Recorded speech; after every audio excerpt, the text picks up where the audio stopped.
From the biggest stories in the NFL to Super Bowl takeaways to Friday Night Lights right here in Abilene, Texas. Local teams like Abilene High, Cooper, Wiley, to the Abilene Bighorns, Abilene's newest indoor arena football team. If it's played on the field and it's football, Carsten covers it. Carsten is breaking down all things football. This is more than highlights. This is the work behind the wins, the mindset behind the moments, the lessons behind the glory. Nothing is given, everything is earned. This is Grind Game Glory. All right, welcome back, everyone. Hey, it's an exciting time because podcasters everywhere are jumping on the bandwagon, and now we've got a brand new one for you from the students of Triumph Public High Schools, Abilene, and we have Carsten here. Carsten, good afternoon, man. What's happening? Good afternoon. I'm super excited to be on this podcast with you. I love football. I love talking about all things football. It's one of the focal points in my life, really. Yeah. It's one of the things I focus on. Like, every day I try to make sure I practice, study films on different players, inspirations, all that kind of stuff. So I'm just really, intact with football. That's awesome. Trust me, if you want to speak Carsten's language, just talk football, and you got him hooked. So, and let me make a correction too, by the way. You're not on my podcast. I'm on your podcast. Yeah. So we are back with Grind Game Glory. And so, we love those alliteration with the GGG, Grind Game Glory. And we really break down, just like Carsten said, behind the work, the wins, the mindset behind the biggest football moments out there.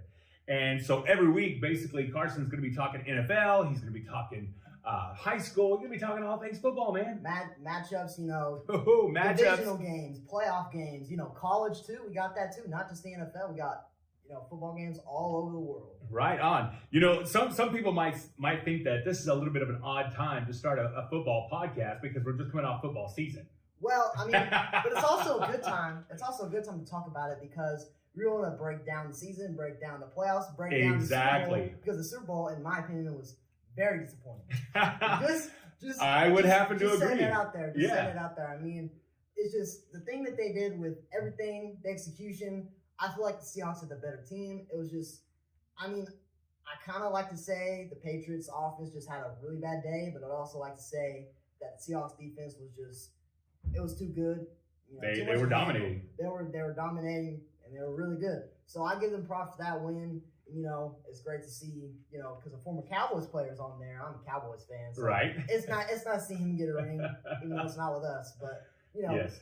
That's for sure, man. And I will happen to agree with you. The Super Bowl was, I don't even want to say a little bit disappointing. It was a lot of bit disappointing. Yeah. And really, it didn't matter really what team you were going for. They both had some pretty severe challenges throughout the game. I always said I want to just be a good game. Anytime the Super Bowl, I don't care who wins because especially if it's Seahawks. I like the Seahawks. Patriots, right. I like the Patriots. I don't know who I want to win, so I just said, I just want a good game. I want everyone to, just go back and forth, and that was not the case. Absolutely. Well, we are coming off the big Super Bowl, and of course, Super Bowl 60 was Patriots and the Seahawks. So, again, there was a lot of focus training all involved in that because you got the two best teams, so to speak, in the NFL, at least for the moment, and you both have them in the playoffs, and they went to the Super Bowl. So, not bad deal for either team, right? Not a bad deal. Yeah, for sure. So, definitely, as we recap a little bit more about the Super Bowl, a lot of people, because it didn't even seem like there was a flag in the Super Bowl forever. Yeah, it was kind of like the teams were avoiding it on purpose. Especially the Patriots, because I've definitely seen them play better defense than that, for sure. But there are some key things to that defense that really made it to where, maybe they can come back because the defense was so good. They were defense for Seahawks and defense for Patriots. It was great. You got a lot of pressure going on with having to handle that good of an offense. You got the star running back. Got MVP of the game and MVP Super Bowl, and you got Jackson Smith and Jigba. It's just crazy when you go against some people like that. It's just kind of too much sometimes. I can understand it a little bit. Yeah, absolutely. So I just have to ask you, as far as like what the shockers of Sunday were, What do you think was your biggest shocker from the Super Bowl? Biggest shocker? Biggest shocker. Wow, that's I got a lot, but my number one would probably say how the Patriots came in offensively. Right. Okay. It was a shock because they didn't score. Right. They didn't score, and they always score. They don't go scoreless in the first quarter, especially by the end of it. Sure. They always have points on the board. I'm like, I thought for sure too, Carsten, that especially moving into about the third quarter, there was a brief moment when their offense really took off, and it looked like maybe they're going to do a little bit of a bounce back. Yeah. But then all of a sudden there was that unfortunate interception that was thrown by the Patriots, and then it all just kind of went downhill again.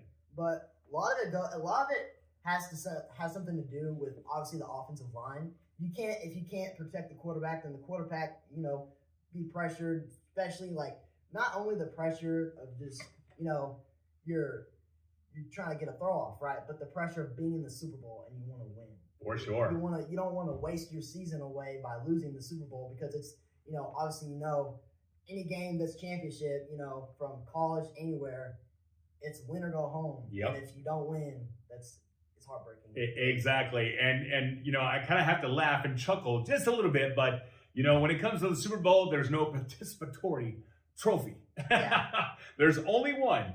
However, it's often funny that, they go through the whole process of making hats, shirts, etc. for both teams. Yeah. So they're ready. I actually saw one person who's a big Patriots fan. He watched the game. He got a tattoo of the Patriots, and because he thought they were gonna win the Super Bowl. Right. And it said Super Bowl 60 champions. He got a tattoo right here, right? Oh. I was like, I thought that was crazy. And wow. I saw that video and his reaction when the Patriots lost. He was so mad. He's like, he had so much confidence in the Patriots, which I love it. I love the confidence, but come on, buddy.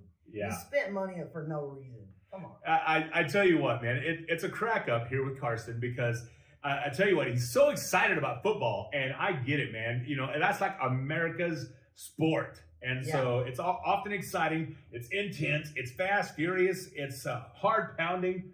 Yeah. But what in the world got you so hooked on football? There had to be something. Oh, there's a whole bunch of things. Let me go through them because it's a blast. It's going to be a blast. All right. So what started me is my cousins, they were living with me at my house for a short period of time. And so we kind of had a really good bond. We were kind of all like brothers in a way. So we would go on the side of the house. We kind of have like this, medium-sized little grass field going on. And we were throwing football around. I didn't really know how to catch that good, right? It's always something with somebody who's just now learning how to touch a football. Right. But I got it down, say about 5 months later, I got it down, and then I've just been working at it ever since, trying to get better, obviously any player that's in the NFL right now will tell you if you ask them what's your motivation, you'll go a family, right? Yep. That's the motivation. You want to put your family on the map. You want to put yourself on the map, and you want to make sure that everything is going to be okay. So that's basically my goal. My goal is going pro. My goal is sticking to what I know and sticking to what I love, and I love football, and that's not really saying a lot because there's thousands of players, right? I'm thinking to myself, if there's thousands of players in the NFL playing right now, what makes me so different from them? Right, absolutely. Well, and I honest to goodness wish that we had the capabilities to actually do a football team here at Triumph. That would be absolutely amazing. We might have to get you the Triumph end of the year football game going somewhere. Oh, yeah. I mean, I need to star receiver at that point. There we go, for sure. Yeah. So as we move in, we're just excited about this podcast. I know Carsten is. We started talking several weeks ago, getting all this lined out and getting it all ready for you. So let's hop out of the Super Bowl for a minute. We know the two teams made it. They did great. And, of course, the Seahawks came out on top of that one. But let's move into kind of a different category as we're also wrapped up a little while ago, but our local high school teams, and even though they're competitors, but yet not competitors on the same field, we have Abilene High and then Abilene Cooper. And, of course, we have Wiley as well. You got to kind of understand it a little bit. It kind of comes to territory. They're kind of put in the position that I am in, right?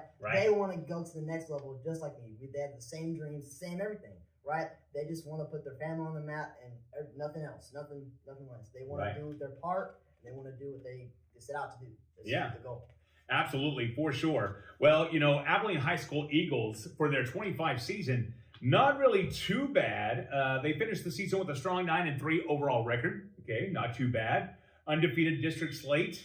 And then also they had notable wins, including big offensive performances like that 73-0 win over Lubbock. Do you remember that game? Yeah, I do remember that game. That was pretty crazy. That was wow. I never saw a high school team execute that good. And right. I really was inspired by that. Really, that made me think, well, if they can do it, I can do it too. Absolutely. That is so true. For sure. Well, and then also just very quickly looking at the Abilene Wiley Bulldogs, their 2025 season was overall record 5-5, district record 3-3. They had some pretty big highlights over the season as well. Of course. My biggest highlight that I like to point out is that obviously my thing is receivers. So anytime I go to games, I look at receivers, study their stuff to see if kind of on par with what I plan to do in my game. Right, and try to make my game a little better. Yeah. My thing is, I like to take film on anybody that's a receiver. I go around anytime I see football players because I see them a lot actually because I go down to ACU. They have this open field there. You go out, throw the ball, everything, and that's where we're gonna play our game. yeah. Maybe. I don't know. We'll figure it out. Hey, we do scrimmage games sometimes. Right on. Very cool. Games. But I mean. Again, about the Wiley Bulldogs and everything, I really think their receivers are talented, but at my point right now, I've been doing this. I've been working at it for about, let's say, 3.5 years. Right. So I'm 3.5 good years into it. Mm-hmm. So you can imagine my level of football has expanded dramatically. Right? I'm sure, without a doubt. Well, before we wrap up, got something else exciting for you, and I was sharing this with Carsten actually this morning, as a matter of fact. So I jumped on board, something new and exciting in my world that I'll share with you. I actually jumped on the media team for the Abilene Bighorns. Now, the Abilene Bighorns is our brand new, coming to Abilene, indoor arena football. Now, I've been the voice of the Texas Revolution in the past. I've also been the voice of the Odessa Roughnecks, of monster trucks, all these different things. But I was telling you about Abilene Bighorns. Yes. What do you think about indoor arena football? I think it's a good idea because being outside is nice, but especially when you're doing indoors, it's unique. Okay. Don't have to worry about the weather. Don't have to worry about the weather. You don't have to worry about how hot it is. That's right. The takeaway could be maybe it's really super hot in there. Yeah, possibly. You'll sweat anytime playing football. That just goes with the territory. Really. Right. Well, the thing that I love about it the best is that you're talking about a shorter field for one. And you're talking about they get to running so fast and so intense, and by the time they hit, it's like it's on. So that's pretty intense. But also the thing I like about it, you've got 9-man teams, you've got big plays and nonstop action. And I tell you what, that's what people are going to be looking for when the upcoming season comes, because it actually runs from June through December. And of course, we'll have all kinds of updates, hopefully on your show as well. We'll talk more about it. Maybe you can put me on the team. Hey! You got a guy. There we go. Yeah. All right, so for all the Bighorn fans and, of course, for all the Bighorn admin and leadership, hey, we got somebody right here. All right? So definitely, it's been an exciting time with you, Carsten. Yes, I just have one more thing. No, please do. Yeah, I have one more you brought goodies. I brought some goodies here. Yeah, check that out. It's C.D. Lamb signed that himself. I actually he did me the honor of signing this for me. I went over. Wow. I went to a signing after a game. They usually do that, before games, after games. In this case, it was after a game. Got to take a picture with him. Couldn't find the picture. My mom knows where it is, but hey, look, this is the proof. Look, me and CD are, we're pretty, inspiring to each other. Well, hey, Mom, when you find the picture, let us have it so we can put it on the show. Yeah. All right, what else you got, man? That's fantastic, dude. Yeah. What else you got back there? I got, let me see. Thought you brought something else here. Oh, yeah. All right, he's got more. Okay. I recently went to a look out. I told you, Carsten is the world's biggest Cowboy fan. That is, if you don't know who that is. Him and Mr. Alvarez. Number 55, Leighton Vander Esch. He was retired. But he retired in 2024, so you could say he's playing for the Cowboys right now, can't you? Come on. That's exactly right. what more could you want? Got the poster, got the signed autograph and everything. Dude, you're rocking it, man. You're rocking it. So, and I'm sure when the upcoming season comes back, and you're always up in Dallas for these games. Oh, I mean, you can expect me sometimes. I mean, if you want to, if I ever get into the big leagues, college or anything, then I'm definitely gonna be more motivated to go to the Dallas games because it just I could kind of do what I want. Absolutely. I mean, not really what I want, but at the same time, if I wanted to get a VIP pass and talk to some players, get some inspiration, get some get some study off of. Well, go ahead. I really think, in my opinion, getting things off of other players is something that you can get often, but when you get the chance to take that information is what I'm saying. Right. Take the information every time because you never know if it'll change your game and help you with your game. That's my memo. That's awesome. Don't knock it till you try it. Hey, absolutely. So, Season 1, Episode 1, Carsten has got this in the game, and it's grind game glory. We talk NFL matchups. Yeah. Around the world, NFL, everything. We got it all. We got it all. So, we got it all. And actually, as the season develops for the podcast, we're actually going to have interviews with players, all kinds of cool stuff that Carsten's going to be doing. So you definitely want to be sure to check it out. You can always watch it on YouTube, Spotify, everywhere that you stream your podcast. And Carsten, man, it's been great just visiting with you today, hanging out. I hope that you'll have me back again. I might even just help you run with this thing. What do you think? Yeah. We're covering the grind behind the game and the glory that comes from it. Because this is more than highlights. This is the work behind the wins, the mindset behind the moments, and the lessons that last long after the final whistle. Be sure to catch our next episode on Spotify, YouTube, and wherever you stream your podcasts. And as always, don't forget to check out TPHS Spark Studio on all your favorite socials to stay connected with the voices behind the mics. Nothing is given. Everything is earned. This is Grind Game Glory.